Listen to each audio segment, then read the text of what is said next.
Et bienvenue dans cette nouvelle émission, c'est François. Premièrement, je tiens à m'excuser pour les quelques semaines de pause que je me suis octroyé sur la chaîne podcast. Il y a pas mal de travail en ce moment de notre côté, en plus on embauche et on a pris quelques jours de vacances. Donc là on est reparti de plus belle, on va repartir évidemment sur un rythme d'une émission par semaine minimum. Et aujourd'hui on va parler d'investir dans les startups. Donc le programme il est simple, je vais te donner mes 5 critères résumés pour devenir un investisseur chevronné dans des entreprises en hyper croissance, dans les petites moyennes entreprises, les sociétés non cotées, les startups. Donc on va donner quelques chiffres sur le monde de l'investissement dans les startups et enfin quelques conseils de lecture à la toute fin de cette émission sur le sujet à la fin. Donc j'ai eu l'idée de ce podcast car en ce moment là, je suis en train d'analyser plusieurs startups pour le proposer aux membres du club Templeton qui ont la joie de placer une partie de leur capital sur ces opportunités incroyables. Donc voilà, c'est entre 10 et 20% de ton patrimoine qui doit être investi là-dessus, surtout en ce moment. Ou investir en bourse traditionnelle, c'est pas forcément la meilleure des idées, c'est risqué et surtout au-delà de ça, au-delà du retour sur investissement, ça n'apporte pas de valeur et plus ça va, plus c'est la financiarisation de l'économie, c'est pas vraiment avec ça que je suis aligné. Donc l'argent en bourse ne va certainement pas à la société en question. Quand tu investis sur une action, les fonds que tu envoies, ça va pas à la personne qui travaille dans cette entreprise. Alors même ça va pas forcément aux dirigeants de l'entreprise. Donc c'est vraiment virtualisé, ça n'a pas de sens. Donc ici, c'est un vrai travail de fond que je fais de base pour moi, parce que ça fait quand même pas mal d'années que j'investis dans les startups et que je fais maintenant pour eux, pour le club. Et non seulement ils ont des projets fous sur lesquels investir, et en plus avec la force du groupe, ils peuvent se placer avec un ticket d'entrée moindre et accessible parce que c'est pas réservé aux néo-investisseurs. Normalement, c'est un peu un investissement, des placements qu'on fait quand on est déjà un investisseur depuis très longtemps et surtout qu'on a du capital. Et comme toutes les opportunités du groupe d'ailleurs, il n'y a pas que des startups dans le club, il y a des placements alternatifs, exotiques, à haut rendement, élitistes, mais voilà, je ferai des émissions très particulières là-dessus sur chaque sujet prochainement, mais aujourd'hui c'est les startups, voilà, parenthèse fermée.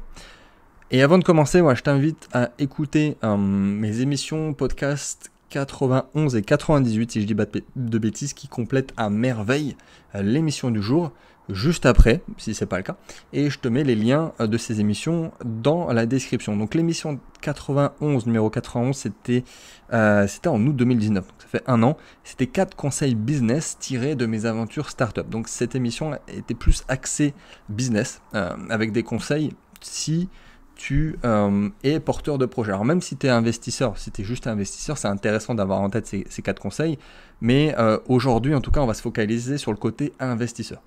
Et l'émission numéro 98 qui a été enregistrée en novembre, où là on parlait du private equity, donc introduction au capital investissement. Donc là c'était vraiment une introduction, on va dire, à toutes les formes d'investissement possibles dans les entreprises non cotées. Il n'y a pas de critères, il n'y a pas de conseils dans cette émission-là, mais en tout cas, ça te donne une excellente introduction au monde des entreprises non cotées. Donc, je t'invite à les écouter ou à la réécouter si tu veux compléter avec l'émission du jour, émission 121 si je ne dis pas de bêtises. Donc, ça nous fera une très belle série de 3 épisodes sur la question. Bon, alors tu le sais probablement, si tu me suis depuis un petit bout de temps, moi de mon côté, j'ai déjà lancé 2 startups dans des domaines innovants et je suis en train d'en lancer une nouvelle dans l'écosystème crypto, blockchain. C'est de loin mon plus gros projet, de très très loin mon plus gros projet. Et j'ai quasiment pas donné d'informations dessus pour l'instant. Ça va faire, on va dire sérieusement, ça va faire 8 mois que je suis dessus. D'ailleurs, je ne suis pas tout seul. Et ça sera pour bientôt. Donc, stay tuned, comme on dit, si tu veux avoir les informations. Donc, les 2 premières startups que j'ai créées, soit j'ai revendu, soit j'ai encore quelque part dedans. Mais en tout cas, je ne m'y implique plus. Et je ne passe plus de temps et d'énergie dedans. De l'autre côté, là, je viens de parler du côté porteur de projet. Je suis aussi un investisseur dans des startups. Donc tu appelles ça comme tu veux, un business angel, un investisseur en capital risque, capital investissement, private equity. Mais j'ai déjà fait très belles opérations sur des entreprises que j'affectionne en plus. Voilà, c'était des fois 15, des fois 40 en 2, 3, 4 ans avec ces investissements. Donc c'est-à-dire l'avantage et l'inconvénient, c'est que ce capital est bloqué, mais ça peut être aussi on va dire dans l'autre sens, si on réfléchit dans l'autre sens, ça peut être aussi un bon point pour ceux qui ont du mal à gérer leur argent et qui peuvent se retirer et prendre des mauvaises décisions si jamais, admettons, le marché boursier se casse la gueule. Ben là, on ne peut pas récupérer parce que c'est bloqué. Mais tant mieux, parce que on ne fait pas de bêtises comme ça. Donc pour ouvrir une parenthèse, c'est aussi en partie comme ça que j'ai investi sur les cryptos. C'est-à-dire qu'une partie de mes critères, on va les retrouver ici. Donc pour ceux qui ont ma formation Best-Seller Crypto Révolution, vous allez retrouver certains points importants, bien sûr, parce que c'est un peu la même logique. Et d'ailleurs, j'avais été invité en 2018 à speaker sur le sujet.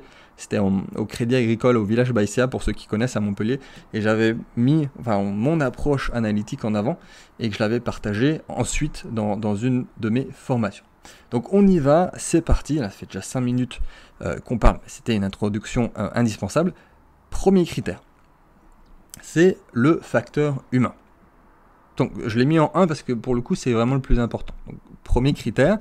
Alors qu'est-ce que je veux dire par le facteur humain? C'est évidemment l'équipe, et ça va même plus loin que ça en fait, c'est l'équipe, les conseillers et tous ceux qui travaillent avec l'équipe. Donc ça peut être même leur cabinet comptable, leurs avocats, qui sont-ils, avec qui ils ont travaillé, est-ce que c'est les meilleurs des meilleurs ou est-ce que l'équipe travaille avec des ploucs. Donc ça c'est l'équipe et aussi tous ceux qui gravitent autour de l'équipe. Donc on veut une équipe Dream Team, voilà, et on va regarder qui sont ces personnes. Les membres, évidemment les fondateurs, le fondateur ou les fondateurs, et tous ceux qui sont, on va dire, dans les sphères de l'entreprise. Donc les membres, leurs compétences, bien sûr, leur CV, et est-ce qu'il y a une tête d'affiche dans l'équipe.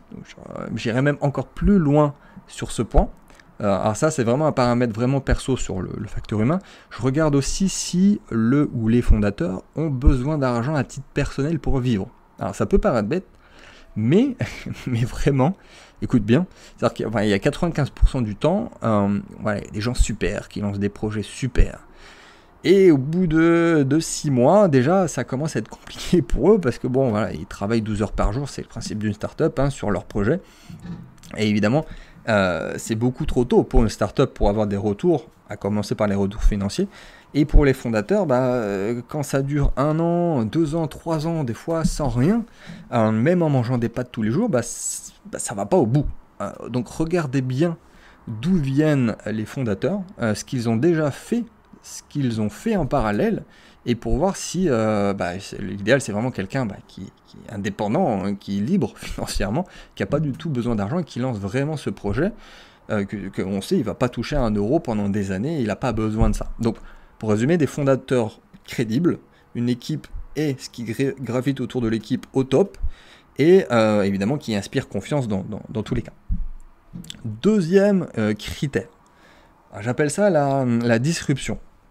En gros, c'est un mix entre le positionnement et le business model. Alors, c'est par rapport à la concurrence, vis-à-vis de la concurrence, est-ce que la concurrence peut facilement ou non copier?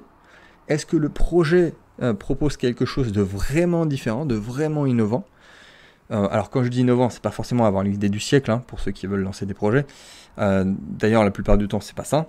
La plupart des entreprises vont prendre quelque chose qui existe déjà et on va l'améliorer, l'optimiser, on va faire vraiment apporter concrètement quelque chose qui a plus de valeur, mais c'est pas l'idée du siècle. Donc c'est pour ça que quand je dis ça, il faut le préciser. Donc c'est vraiment la disruption, c'est la différence. Enfin, c'est le positionnement avec ce business model. Alors il y a aussi ce que les Américains appellent la stratégie de l'océan bleu. C'est vraiment est-ce qu'on a un couloir, un corridor devant nous pour que cette entreprise puisse tout choper au niveau des clients. Donc c'est très très important parce que on peut très bien avoir une équipe géniale, alors ce qui est déjà un très très important critère, mais si après c'est quelque chose où il n'y a pas de différence, où le positionnement est mal défini et le business model c'est pas facilement différenciable et innovant, ça va être très compliqué. Donc ça c'était la disruption, le numéro 2. Numéro 3, le marché. Alors le marché, pour le définir, on va commencer déjà par le côté hype. Je vais le mentionner dans ce troisième critère. Le côté hype, c'est, on peut avoir voilà, un projet révolutionnaire, c'est le marché, lui, est en déclin, ou si personne n'entend parler de vous, ou si peu personne ne veut entendre parler de vous, bah c'est mort, même si le critère 1 et 2 est au top. Et donc les marchés, c'est ça, c'est aussi de voir où on se positionne, si c'est en France, si c'est en Europe, aux États-Unis, en Asie, et le produit vis-à-vis de ça. Donc c'est le produit vis-à-vis du marché, et en gros c'est voilà, le lancement, la vision de l'entreprise. Donc pour résumer ici, c'est un couple, c'est ce qu'on appelle, voilà, c'est ce qu'on appelle le product market fit. Est-ce que le produit marché, ce couple produit-marché est validé avec déjà des revenus et des revenus en croissance sur les derniers mois. J'espère que j'étais assez clair sur ce point-là. Quatrième critère. Là, c'est les finances. C'est les finances du business model, donc c'est tous les chiffres. La cohérence des chiffres, la maîtrise des chiffres. Voilà, comment on gagne de l'argent, les bénéfices, les charges, la scalabilité. Donc c'est la capacité à augmenter très très très rapidement quand on est en hypercroissance.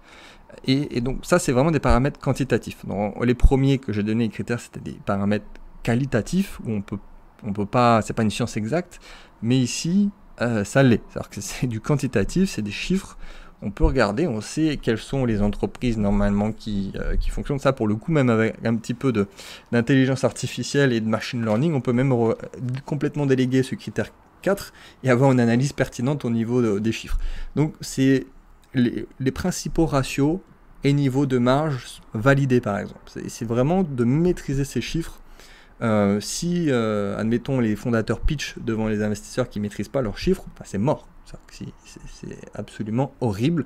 Et ça, j'en ai déjà vu des personnes qui, au bout de 2 questions, commençaient déjà à patauger dans la choucroute parce qu'ils n'arrivaient plus à répondre à leur propre business au niveau des chiffres. Donc ça, c'est rédhibitoire aussi. Et 5e et dernier critère, c'est le timing de l'investissement. C'est-à-dire à quel stade de croissance de l'entreprise on investit. Là, ça fait toute la différence, à la fois dans le risque pris et dans le retour sur investissement potentiel. Parce qu'on peut très bien investir, on va dire, relativement tard dans une start-up. On parle d'investissement en série A, en série B. Mais ça peut être aussi dans ce qu'on appelle en early stage, des sociétés de moins de 1 million d'euros, de dollars de chiffre d'affaires annuel. En gros, c'est pas grand-chose. Hein. Une société qui fait moins d'1 million, c'est pas énorme. Et voilà, c'est des sociétés en early stage post-revenu. Par contre, si on a investi ici, on prend plus de risques, mais le retour sur investissement peut être énormissime. Mais littéralement. Et on peut parler aussi de valorisation de l'entreprise, que ça soit au tout début, comme que ce soit une entreprise qui soit déjà un petit peu avancée. Donc ici, ce 5e point, c'est un peu lié au point numéro 3 de marché, mais est-ce qu'il y a, admettons, est-ce qu'il y a un prototype ou pas? Est-ce qu'il y a déjà du budget com? Est-ce qu'il y a déjà de la pub de fête ou pas? Est-ce que c'est simplement une super idée sur un bout de papier ou est-ce qu'ils font déjà du chiffre d'affaires depuis plusieurs mois? Donc là, c'est vraiment le timing, ce qui est très important après dans le management de notre argent. Donc en fonction de votre prise de risque, de votre situation, de votre patrimoine, on ne va pas investir dans le même timing. Alors on ne va pas aussi forcément systématiquement rechercher des licornes potentielles. Licornes, si tu ne sais pas ce que c'est, je te laisse regarder par la suite, mais on peut très bien vouloir investir sur des entreprises qui sont déjà bien avancées, qui sont techniquement même plus forcément des startups, mais qui ne sont pas encore cotées, et aller chercher un multiple de x5, x10 sur un ticket qui nous convient. Donc on ne va pas forcément aller chercher une licorne et d'aller chercher le x50 par exemple. Donc pour résumer, le facteur humain, le premier, le plus important, la description, c'est-à-dire le positionnement, le marché, le fameux product market fit, les finances, les chiffres et le timing de l'investissement. Alors je rappelle juste que investir dans les startups, ça comporte du risque évidemment. Ici, dans cette émission, j'ai pas donné de nom volontairement, mais c'est pas des conseils financiers en tant que tel. Par principe, c'est aussi ça, investir sur les marchés, on va dire sur le marché des startups. On n'aura jamais 100% de réussite, ça c'est sûr, il faut oublier ça de suite. Il va y avoir des faillites. Alors j'ai plus les chiffres en tête, mais les business angels, globalement, ils ont plus de projets qui échouent, qui réussissent, mais sont quand même grandement gagnants. Je te laisse méditer là-dessus. Alors, je vais te donner un exemple quand même. On peut faire, admettons, 9 faillites sur 10 projets investis, mais si celui qui est gagnant fait x40, tu vas gagner de l'argent. Je te laisse faire les calculs, mais c'est des maths. Ah bon, il faut être mauvais quand même comme business angel pour faire 1 sur 10 seulement. Et c'est exactement comme la crypto. Il y a certains projets, on va dire, de petite capitalisation vont nous faire perdre notre capital, mais c'est pas grave parce qu'on a eu un certain pourcentage de notre portefeuille global qui aurait été investi intelligemment là-dessus. Pour ceux qui ont perdu un petit peu d'argent sur certaines small caps qui auraient pu être conseillées. Donc on va chercher, par contre, on va aller chercher des risques quand même, c'est le principe, et avoir ce fameux investissement, ce fameux deal qui va changer notre vie, par contre, dans l'autre sens. L'autre qui va faire oui x40, ça va changer une vie. Donc pour aller plus loin, pour ceux que ça intéresse, il y a quelques livres que je conseille, que j'ai lus. Le premier, c'est Que vaut ma startup ? Que vaut ma startup de Carl Alexander Robin. Génial. Pour à la fois l'investisseur et le start-upper, c'est génial. Également un peu plus connu, c'est Zero to One. Alors j'adore ce livre. Il fait partie de mon top 10 de livres entrepreneuriaux global, mais vraiment j'adore ce livre. Et encore plus connu, le fameux livre Lean Startup, où là on va dire c'est vraiment plus pour les start-upers eux-mêmes, mais au moins c'est bien si on veut aussi investir, parce qu'on va comprendre, on va se mettre dans la tête d'un start-upper, de comment il réfléchit, de vers où il va aller. Donc voilà, c'est tout pour moi pour cette semaine. C'était pour répondre aux membres du club qui m'avaient posé cette question. Dis-moi dans les commentaires si tu as déjà investi toi dans des entreprises non cotées, et je te dis à très vite pour la prochaine émission.